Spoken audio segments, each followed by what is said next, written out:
So today I am in the beautiful city of Dallas in Texas, and I am presently at a very historical place, which is the place where President Kennedy was shot dead.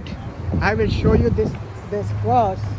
This is the place where President Kennedy's car was there, and there is the building from where he was shot. So it's on a street. I will show you the window in the depository of a library where President F. Kennedy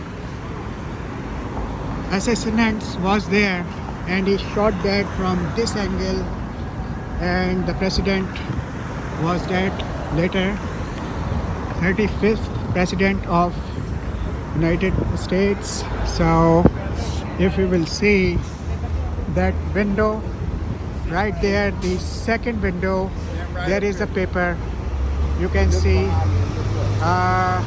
the second window from up, the corner one. There is a paper in there. From there, the assassinant shot 3 times, and president was killed right there where the cross was. You can see the white car is there right now. Thank you. Bye.